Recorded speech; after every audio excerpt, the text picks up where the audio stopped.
महापुरुषों के चरणों में कोटि कोटि नमन करते हुए आप सभी साथियों को क्रांतिकारी जय भीम करता हूं और विनम्र नमोबुधाय करता हूं। साथियों, 2 दिन से बेहद सदमे में हूं। मिशन जय भीम के गुजरात प्रदेश के अध्यक्ष भाई जे जोगदिया जी, जो गुजरात पुलिस में सब इंस्पेक्टर थे, जिन्होंने कई हजार युवाओं को ट्रेनिंग देकर पुलिस में और आर्मी में भर्ती करवाया, जिन्होंने पिछले 1.5 महीने के अंदर केवल गुजरात के अंदर कम से कम 25,000 लोगों को बौद्ध धर्म की दीक्षा दिलवाई, जिन्होंने इतनी छोटी सी उम्र में 34 साल की उम्र में डॉक्टर बाबा साहेब अम्बेडकर के मिशन के लिए पूरे गुजरात के कण कण के अंदर बुद्धिज्म को पनपा दिया। उनको प्रशस्ति पत्र गुजरात की सरकार की तरफ से मिला और रात को वहां से लेट चले गांधीनगर से पोरबंदर के लिए, और सुबह 4:15 बजे के करीब एक डिवाइडर में गाड़ी टकराई दिखाई गई है। आगे का शीशा टूटा और वो गिरे दिखाए। उनको फिजिकल चोट ज्यादा नहीं है, पैर टूटा है। उसकी फोरेंसिक जांच करवाई है, कल पोस्टमार्टम हुआ, कल रात को उनका अंतिम संस्कार हुआ। लाख कोशिश करने के बावजूद कोई साधन ऐसा उपलब्ध नहीं हो पाया कि मैं अंतिम संस्कार में जा पाऊं। 11 तारीख को उनकी शोक सभा, हम उसमें सब लोग जाएंगे, पूरा समाज उनके साथ खड़ा है। लेकिन उनके भाई का मुझे परसों फोन आया जब मैं लखनऊ में था। उनके भाई ने कहा, सर ये भाई का निर्देश था, ये कारवां रुकना नहीं चाहिए, चाहे मैं मर जाऊं कुछ हो जाऊं, कारवां नहीं रुकना चाहिए। रोते हुए उसका भाई कह रहा था मेरे से, सर मैं हाथ जोड़ के रिक्वेस्ट कर रहा हूं, ये कारवां रुकना नहीं चाहिए। इस तरह के क्रांतिकारी योद्धा डॉक्टर बाबा साहेब अम्बेडकर के सिपाही देश के कोने कोने में पैदा हो गए हैं। हमें इसका गर्व है, वरना जिसका जवान भाई चला जाए रो रो के उसका बुरा हाल हो जाता है। वो मिशन मूवमेंट की बात नहीं करता, लेकिन वो रोते रोते कह रहा था ये भाई का सपना था, बाबा साहब का मिशन रुकना नहीं चाहिए। वही मैं आपसे कहना चाहता हूं, अगर हम डॉक्टर बाबा साहब अम्बेडकर के सच्चे सिपाही हैं, अगर जोगदिया जी के प्रति सच्ची श्रद्धांजलि देना चाहते हैं, तो डॉक्टर बाबा साहब अम्बेडकर का कारवां रुकना नहीं चाहिए। जय भीम, जय भीम। ये जो लड़ाई है, इस लड़ाई को बहुत से लोग कुर्सी की लड़ाई बताना चाहते हैं। ये लड़ाई कुर्सी की लड़ाई नहीं है। डॉक्टर बाबा साहब अम्बेडकर के मिशन मूवमेंट के लिए, 22 प्रतिज्ञाओं के लिए, एक तो क्या हजारों कुर्सी कुर्बान करनी पड़े तो हम करने के लिए तैयार हैं। और कुर्सियां तो छोटी चीज है, अगर जान कुर्बान करनी पड़े तो हम जान कुर्बान करने के लिए भी तैयार हैं।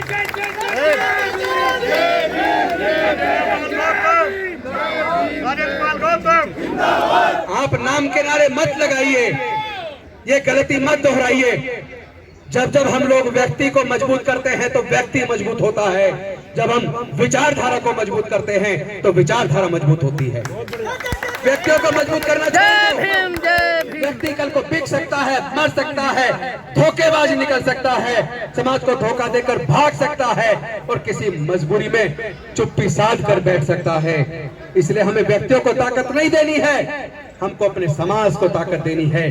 बाबा साहेब की विचारधारा को मजबूत करना है, तथागत बुद्ध की विचारधारा को मजबूत करना है। ये विचारधारा किसी व्यक्ति को मजबूत करने के लिए नहीं है।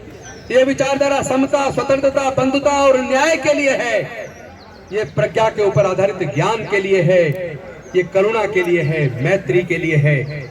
और जो लोग न्याय की लड़ाई ना लड़ सकें, जो लोग मानवता की लड़ाई ना लड़ सकें, जो लोग इंसान में भेद पैदा करते हैं, जो लोग हमारे लोगों की मूंछ रखने पर हत्या करते हैं, जो लोग हमारे बच्चों के घड़ा छूने पर हत्या करते हैं, जो लोग मंदिरों में प्रवेश करने पर, मूर्ति छूने पर हमारे लोगों की हत्या करते हैं, ऐसे लोगों को हम लोगों ने जवाब देना है। 50 लाख तो दूर की बात है, आप जितना मर्जी तैयारी कर लीजिए, एक राजेंद्र गौतम के गर्दन को काटोगे तो 1 करोड़ पैदा होंगे, 1 करोड़ पैदा होंगे। आप मारिए, कितने लोगों को मारोगे? हम मरने से नहीं डरते, क्योंकि ये लड़ाई न्याय की लड़ाई है, ये लड़ाई राजेंद्र गौतम की लड़ाई नहीं है। मैं पूछना चाहता हूं, वो कौन लोग हैं जिनकी हत्याएं हुई? अभी कल एक घटना आई है, आप लोगों ने देखी होगी, वो भी राजस्थान की घटना है। एक दलित व्यक्ति ने हैंडपंप को छू दिया, हैंडपंप छूने मात्र से उसको इतना मारा कि उसकी डेथ हो गई। ऐसा भारत बनाना चाहते हो क्या?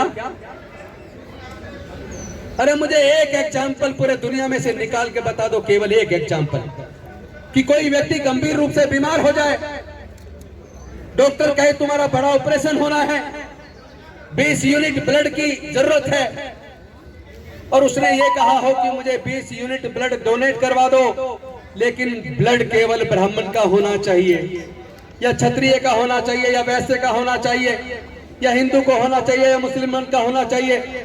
जब जान बचानी है तो कहते किसी से भी ब्लड डोनेट करवा दो। तो फिर ये जाति कहां से आ गई? पूरे दुनिया के अंदर जाति नहीं है, चाइना में जाति नहीं है, जापान में जाति नहीं है, रसिया में जाति नहीं है, इंग्लैंड में जाति नहीं है, इटली में जाति नहीं है, फ्रांस में जाति नहीं है, स्पेन में जाति नहीं है, अमेरिका में जाति नहीं है, ऑस्ट्रेलिया में जाति नहीं है, न्यूजीलैंड में जाति नहीं है। जब पूरे दुनिया में जाति नहीं है तो जाति केवल भारत में क्यों है? और ये जातियां किसने बनाई? और जातियों के बनने से किसको फायदा हुआ और जातियों के बनने से किसको नुकसान हुआ? जिनकी मूंछ रखने पर हत्या की जा रही है, क्या वो हत्या जाति की वजह से नहीं हुई? जाति की वजह से हुई है ना। जिनको घड़ा छूने पर हत्या हुई है, मंदिर प्रवेश पर हत्या हुई है, मूर्ति छूने पर हत्या हुई है, मैं पूछना चाहता हूं उनका धर्म क्या था?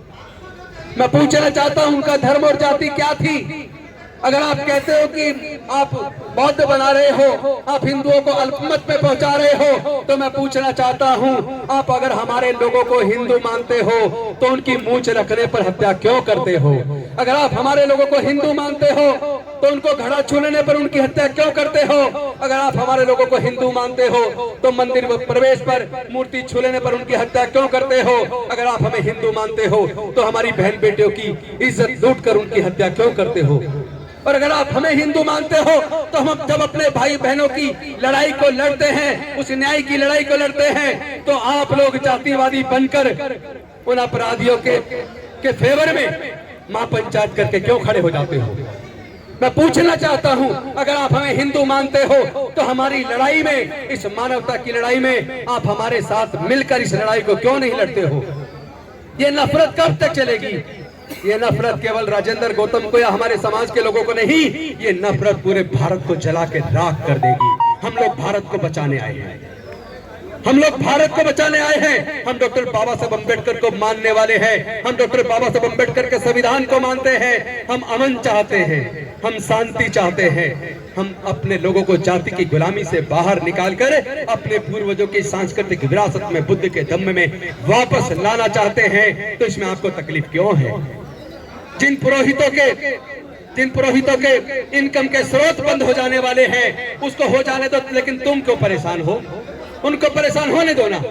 ये पैसा बचेगा जो वहां चढ़ावे में चढ़ता है। चंद लोग मोटे पेट वाले हो गए, वो लोग जो धमकी दे रहे हैं उनके वीडियो देखिए, कितने मोटे मोटे तगड़े लोग हैं। वो किसका खून पी के इतने मोटे हो गए? उनके पास पैसा कहां से आ रहा है? जो 50 लाख का गर्दन काटने का जो सुपारी दे रहे हैं, इस बात की अभी तक मैंने राष्ट्रपति जी को चिट्ठी लिखी, मैंने गृह मंत्री जी को चिट्ठी लिखी, मैंने एरिया के डीसीपी को, एसएचओ को चिट्ठी लिखी, मैंने उपराज्यपाल महोदय को चिट्ठी लिखी। सब जगह चिट्ठी लिखने के बावजूद मैं पूछना चाहता हूं, मैंने उसमें मांग की है कि ऐसे नकली साधुओं के खिलाफ आप मुकदमा दर्ज करके उनके किन आतंकवादी संगठनों से उनके संबंध में इसकी जांच कीजिए। उनके पास ये करोड़ों रुपए कहां से आ रहा है, इसकी जांच कीजिए। लेकिन अभी तक ना तो पुलिस ने कोई मुकदमा दर्ज किया, और अभी 15 ही दिन हुए हैं माननीय सर्वोच्च न्यायालय के जजमेंट को आए हुए, जिस जजमेंट में माननीय सर्वोच्च न्यायालय ने कहा है जो लोग हेट स्पीच देते हैं या धमकी देते हैं, इस तरह के भाषण देते हैं, भड़काऊ भाषण देते हैं, ऐसे लोगों के खिलाफ पुलिस को खुद मुकदमा दर्ज करना होगा। चाहे कोई कंप्लेंट आए ना आए, पुलिस की जिम्मेदारी है वो मुकदमा दर्ज करे। और अगर पुलिस ये मुकदमा दर्ज नहीं करती, जिम्मेदारी नहीं निभाती, तो कोर्ट खुद सू मोटो उनके खिलाफ एक्शन लेगा, कंटेम्प्ट ऑफ कोर्ट की कार्रवाई करेगा। तो मैं इंतजार कर रहा हूं कि माननीय सर्वोच्च न्यायालय उन पुलिस अधिकारियों के खिलाफ जिन्होंने अभी तक मुकदमा दर्ज नहीं किया, उनके खिलाफ कंटेम्प्ट ऑफ कोर्ट की कार्रवाई कब करेगा? क्या कार्रवाई करते वक्त भी लोगों की जाति और धर्म देखी जाएगी? या उनका भाषण देखा जाएगा, उनके भड़काऊ भाषण देखे जाएंगे? इसका भी परीक्षण होना है कि कोर्ट से हमारे लोगों को न्याय मिलेगा या नहीं मिलेगा। अगर न्याय नहीं मिला तो क्या हमारे लोगों को फिर कोर्ट के ऊपर भरोसा करना चाहिए या नहीं करना चाहिए? इसका भी आकलन हमारे लोगों को करना है। अरे मैं पूछना चाहता हूं, लोगों को तकलीफ क्यों है? अगर हम अपने बुजुर्गों की सांस्कृतिक विरासत में, बुद्ध के धम्म में वापस आ रहे हैं तो तुम्हें तकलीफ क्यों है? अगर तुम्हारी सामाजिक व्यवस्था बहुत अच्छी होती तो पूरे दुनिया के अंदर तुम्हारी सामाजिक व्यवस्था को लोगों ने क्यों नहीं स्वीकारा? लेकिन बुद्ध का धम्म तो भारत से पैदा हुआ, पूरे दुनिया में गया और पूरे दुनिया ने स्वीकारा। वो अपनी अच्छाई की वजह से फैल रहा है। बुद्ध का धम्म किसी लालच से या प्रेशर से नहीं फैल रहा। बुद्ध का धम्म अपनी अच्छी भावनाओं से फैल रहा है, अपने अच्छे आचरण से फैल रहा है। मानव कल्याणकारी धम्म है जिसके अंदर समता, स्वतंत्रता, बंधुता, न्याय, प्रज्ञा, शील, करुणा और मैत्री है, जिसमें पूरी दुनिया के लिए मानवता और शांति का संदेश है। जो संदेश बुद्ध के धम्म का भारत से पूरी दुनिया में गया और पूरे दुनिया ने स्वीकार किया। दुनिया के अंदर 56 देश बौद्ध धर्म को मानने वाले हैं। 128 देशों में बौद्ध धर्म है। और एक और बात बता दूं, अभी यूएनओ का जो रिपोर्ट आई है, 2050 तक आधे से ज्यादा यूरोप बौद्ध बन जाएगा। आधे से ज्यादा यूरोप बौद्ध बन जाएगा। और ये भी रिपोर्ट आई है कि ऑस्ट्रेलिया और अमेरिका के अंदर पहले के अंदर क्रिश्चियनिटी है, दूसरे नंबर पर बुद्ध को मानने वाले लोग हैं। लेकिन जितनी तेजी से वहां लोग बौद्ध बन रहे हैं, अमेरिका और ऑस्ट्रेलिया के अंदर आने वाले 15 साल के अंदर क्रिश्चियन से ज्यादा बौद्ध हो जाएंगे। तो बौद्ध धर्म किसी लालच से और ताकत से धमका कर नहीं फैलाया जा रहा। बौद्ध धर्म अपनी अच्छी शिक्षाओं के लिए, मानव कल्याणकारी योजनाओं की वजह से, अपने अच्छे आचरण की वजह से फैल रहा है। तो मैं आप सबसे आह्वान करना चाहता हूं साथियों, इस लड़ाई को, ये लड़ाई लंबी लड़ाई है। ये लड़ाई भारत को बचाने की लड़ाई है। ये लड़ाई भारत के संविधान को बचाने की लड़ाई है। ये समता, स्वतंत्रता, बंधुता और न्याय की लड़ाई है।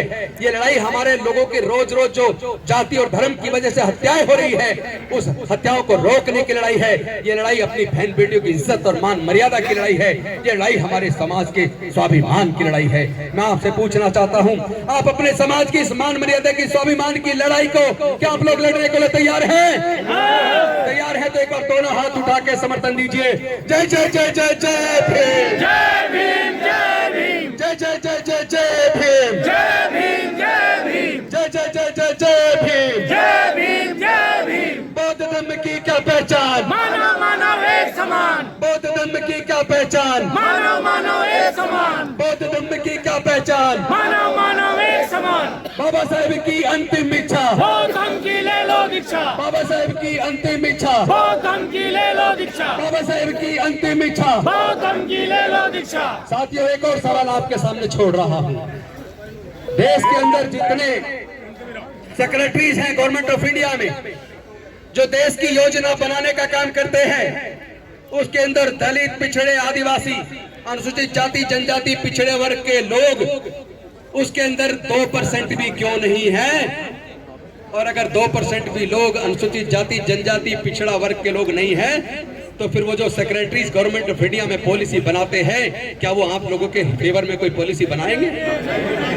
अगर सर्वोच्च न्यायालय और उच्च न्यायालय के अंदर हमारे प्रतिनिधि अनुसूचित जाति, जनजाति और पिछड़े वर्ग के लोग अगर अनुसंख्या के अनुपात में, जनसंख्या के अनुपात में नहीं है, तो क्या हम वहां न्याय की उम्मीद कर पाएंगे? क्योंकि जो जजमेंट अभी आया है ईडब्ल्यूएस के ऊपर, आपने देख लिया होगा। संविधान तो कहता है 2000 socially and educationally backward classes they are entitled to get benefit of reservation. Article 15(4) of Indian constitution says that those are socially and educationally backward classes, they are entitled to get benefit of reservation, but those are more represented. Those are not less represented but more represented. Those are neither socially nor educationally backward. Then how they are entitled to get benefit of reservation? But even in spite of all these legal provisions, Honorable Supreme Court has given verdict in favor of this 10% EWS reservation. और उसके अंदर clear है, EWS reservation में SC, ST और OBC के लोग apply नहीं कर सकते। क्यों भाई? उनको क्यों नहीं कर सकते? क्या उनकी 8 लाख से ज्यादा इनकम है? यानी आपको समझना पड़ेगा, साजिश किसी एक कॉर्नर पे नहीं है, भारत के चप्पे चप्पे पर अनुसूचित जाति, जनजाति और पिछड़े वर्ग के लोगों के खिलाफ साजिश रची जा रही है। हमारी गलती है कि हम सच को ना तो जानते हैं और ना मानते हैं। हम ये तो कहते हैं डॉक्टर बाबा साहब अम्बेडकर को मानते हैं, लेकिन डॉक्टर बाबा साहब अम्बेडकर की बात को नहीं मानते। अगर हम लोग बौद्ध बन गए होते तो आज भारत के अंदर 100 करोड़ से ज्यादा बौद्ध होते, आप बहुसंख्यक होते, योजना भी आप बनाते, देश के प्राकृतिक संसाधनों में हिस्सेदारी भागीदारी भी आपकी होती। मैं पूछना चाहता हूँ, ये जो जल जंगल जमीन है या खेती की जमीन है या प्राकृतिक संसाधन है, क्या कोई अपनी माँ के पेट से लेकर पैदा हुआ है? भाई बताइए ना, क्या खेती की जमीन कोई अपनी माँ के पेट से लेकर पैदा हुआ है? क्या देश के प्राकृतिक संसाधन कोई क्या अपनी माँ के पेट से लेकर पैदा हुआ है? अगर माँ की पेट से लेकर पैदा नहीं हुआ तो केवल वही लोग उसके मालिक क्यों हैं? हमारे लोगों का उसमें हिस्सा कहाँ है? कौन लोग हैं जो हमारे हिस्से को खा रहे हैं, हजारों साल से खा रहे हैं? अब इस लड़ाई को हिस्सेदारी की लड़ाई बनाना पड़ेगा। हमें देश के संसाधनों में, जल में, जंगल में, जमीन में, कोर्ट में, न्यायालयों में, हर जगह, डिफेंस में, हर जगह अब अपनी हिस्सेदारी और भागीदारी की लड़ाई को लड़ना होगा। और इस लड़ाई को लड़ने के लिए, ताकि हमारे लोगों पे जो उत्पीड़न पूरी तरह से बंद हो जाए, इसीलिए मैंने ये अपना रिजाइन किया है। क्योंकि अगर मैं मंत्री बने रहता तो मैं हो सकता है 2.5 साल और मंत्री रहता, हो सकता है दोबारा सरकार बनती, फिर मंत्री बन जाता। लेकिन हमारे सीनियर नेता, जिनको हम बड़े इज्जत से कहते थे कि ऊपर नीचे जमीन, ऊपर आसमान और पासवान पासवान, वो तो मरते दम तक मंत्री रहे। तो मंत्री बने रहने से अगर समाधान हो जाता, राष्ट्रपति बनने से अगर समाधान हो जाता, मुख्यमंत्री बनने से अगर समाधान हो जाता, तो मैं पूछना चाहता हूं अपने सारे साथियों से, बहनों भाइयों से, बताइए 2 दलित राष्ट्रपति बन गए और 1 अनुसूचित जाति की महिला राष्ट्रपति बन गई, 3 राष्ट्रपति बन गए, क्या हमारे लोगों की समस्याओं का समाधान हो गया? नहीं। देश में पिछड़े वर्ग के कई मुख्यमंत्री बन गए, अनुसूचित जाति की भी मुख्यमंत्री बन गई, हमारे उप प्रधानमंत्री भी बन गए, अनेकों मंत्री हैं। तो क्या हमारी समस्याओं का समाधान मंत्री बनने से, राष्ट्रपति बनने से, मुख्यमंत्री बनने से हो जाता है क्या? नहीं। इसलिए नहीं हो रहा क्योंकि हम लड़ाई को सही दिशा में नहीं लड़ रहे। हमारी संख्या बताती है कि देश के अंदर, क्या पूरे दुनिया के अंदर सबसे बड़े कंज्यूमर हम हैं। अगर सबसे बड़े कंज्यूमर हम हैं, इसका मतलब दुनिया की सबसे बड़ी आर्थिक ताकत बनने की शक्ति हम अपने अंदर रखते हैं। बस करना सिर्फ इतना है, अपनी इस कंज्यूमर ताकत को पहचानो, अपनी इस आर्थिक ताकत को पहचानो और अपने समाज के लिए आर्थिक नीतियां सरकारें बनाने वाली नहीं है, लेकिन हम अब अपने समाज की आर्थिक नीतियां भी तैयार करेंगे, अपने समाज को हर क्षेत्र में तैयार करेंगे। अब हम रुकने वाले नहीं है। हमने रिजाइन इसलिए किया है ताकि इस समाज की लड़ाई को, अपने गौरव के लिए, अपने बुजुर्गों की सांस्कृतिक विरासत को बचाने के लिए, अपनी बहन बेटियों की इज्जत को बचाने के लिए, अपने समाज के स्वाभिमान और सम्मान की लड़ाई को आगे बढ़ाने के लिए हम लोग कुर्सी पर रह के शायद उतनी धार ना दे पाए, लेकिन अब पूरा देश हमारा है। कार्ल मार्क्स ने कहा था, दुनिया के मजदूरों तुम सब एक हो जाओ, तुम्हारे पास खोने के लिए बेड़िया है, पाने के लिए पूरा विश्व है। वही मैं आपसे कहना चाहता हूं साथियों, दलित, पिछड़े, वंचित, आदिवासी और जिनके जो विषमता के शिकार है, जिनके साथ अन्याय हुआ है, चाहे किसी भी जाति धर्म के लोग क्यों ना हो, वो सारे लोग न्याय की इस लड़ाई को, समता, स्वतंत्रता, बंधुता और न्याय की इस लड़ाई को लड़ने के लिए एकजुट हो जाए। फिर पूरा भारत तुम्हारा है, तुम ही देश के हुक्मरान बनोगे। इन्हीं शब्दों के साथ मैं आप सबको साधुवाद देता हूं और कहता हूं, तो अभी तो हमने केवल वीडियो डाल कर दी थी, अभी हमने कोई वैसे तैयारी नहीं की कि गली गली में छोटी छोटी सभाएं की हों, लेकिन आगे गली गली में पूरे देश के अंदर सभाएं होंगी और जोगदिया जी के कुर्बानी को, हम बलिदान को बेकार नहीं जाने देंगे। अपने समाज की लड़ाई को लड़ेंगे। हम डॉक्टर बाबा साहब अम्बेडकर निकम्मा और नाकारा औलाद नहीं है, हम उनके काबिल बच्चे बनकर दिखाएंगे। हम अपनी पूरी वफादारी का सबूत लेकर दिखाएंगे। हम इस लड़ाई को लड़ेंगे, हम इस लड़ाई को जीतेंगे। जय जय जय जय जय भीम, जय भीम, जय भीम, जय जय जय जय जय भीम, जय भीम, जय भीम, जय जय जय जय जय भीम, जय भीम, जय भीम। अंत में सिर्फ एक बात कहूंगा, सब लोग पीछे वाले भी ध्यान से सुनना। ये लोग चाहते हैं हमारे लोगों को भावनाओं में भड़काकर हम किसी तरह संविधान के रास्ते को छोड़कर संविधान के खिलाफ कोई भावनाओं में बह के लड़ाई लड़े। ताकि ये लोग हमारे लोगों पे मुकदमा बना के उनको कोर्ट के चक्कर में उलझा दें। लेकिन हम अपने लोगों की लड़ाई को इतने बेहतरीन तरीके से लड़ेंगे जैसे डॉक्टर बाबा साहब अम्बेडकर जी ने इस लड़ाई को संवैधानिक तरीके से लड़के अपनी बुद्धि और विवेक से काबिलियत से लड़के जीत हासिल की थी। हम भी इस लड़ाई को अपनी एकता से, बुद्धि और विवेक से लड़ेंगे और हम लोग जरूर इस लड़ाई को जीतेंगे। साथियों, मैं आपको यह आश्वस्त करता हूं, आप लोग आए, आपका बहुत बहुत धन्यवाद। नमो बुद्धाय, जय भीम, जय भारत।